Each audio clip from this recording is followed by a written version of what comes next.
इस बार ये केवल अस्थायी सेवाओं का निलंबन नहीं होगा, बल्कि ट्रंप प्रशासन इसे सरकारी तंत्र में बड़े पैमाने पर कटौती करने के एक मौके के तौर पर इस्तेमाल करने की फिराक में है, जिससे अमेरिका में एक बड़ी उथल पुथल के आसार बन गए हैं। सरकारी शटडाउन तब होता है जब अमेरिकी कांग्रेस संसद 1 अक्टूबर नए वित्त वर्ष की शुरुआत से पहले आवश्यक खर्च बिल को पारित करने में विफल रहती है।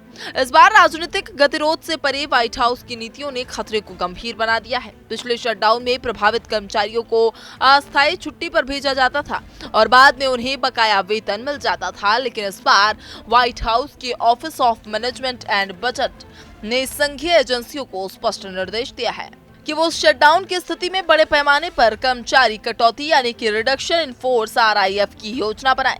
RIF का अर्थ है कर्मचारियों को स्थायी रूप से नौकरी से निकालना और उनके पदों को समाप्त करना। यह उन कर्मचारियों को भी प्रभावित कर सकता है जो गैर जरूरी नहीं है।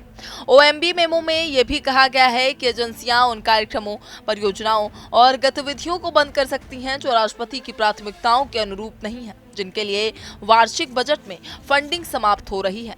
राष्ट्रपति ट्रंप ने इस गतिरोध के लिए डेमोक्रेट्स को जिम्मेदार ठहराया है, जबकि डेमोक्रेट्स उन नीतियों जैसे affordable care act, Obama care पर सब्सिडी को बनाए रखने की मांग कर रहे हैं, जिन्हें ट्रंप खत्म करना चाहते हैं। ट्रंप इस मुद्दे पर किसी भी रियायत को मानने से इनकार कर रहे हैं। ट्रंप प्रशासन द्वारा बड़े पैमाने पर छटनी की तैयारी की भनक लगती ही संघीय कर्मचारियों के बीच भारी बेचैनी और रोष है। रिपोर्ट्स के मुताबिक ट्रंप की नीतियों से नाराज और संभावित छटनी से डरकर 1 लाख से अधिक संघीय कर्मचारी सामूहिक इस्तीफे यानी कि मास रेजिग्नेशन की तैयारी कर रहे हैं। इसे अमेरिकी इतिहास का सबसे बड़ा सरकारी कर्मचारियों का सामूहिक पलायन माना जा रहा है। शटडाउन की स्थिति में अनुमानित 5 लाख से अधिक कर्मचारियों को बिना वेतन के काम करना पड़ सकता है और या उन्हें छुट्टी पर भेजा जा सकता है। स्थायी छटनी का खतरा इस संख्या को और बढ़ा सकता है। शटडाउन का सीधा असर अमेरिकी अर्थव्यवस्था और नागरिक सेवाओं पर पड़ेगा। राष्ट्रीय पार्क, संग्रहालय और राष्ट्रीय चिड़ियाघर बंद हो जाएंगे।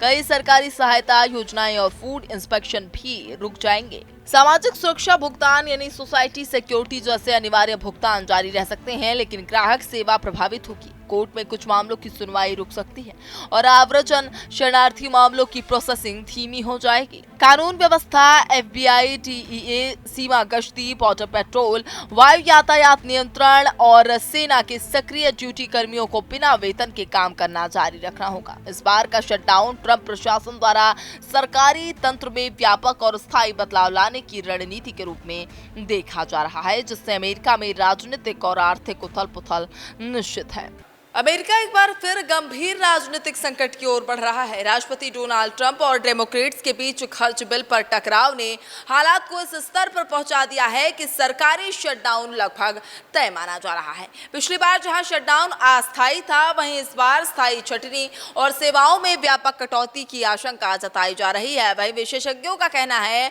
कि ये कदम अमेरिकी अर्थव्यवस्था, नागरिक सेवाओं और लाखों कर्मचारियों के भविष्य पर गहरा असर डाल सकता है। कैमरा पर्सन के साथ मैं सुरभि, TV 100 नोएडा।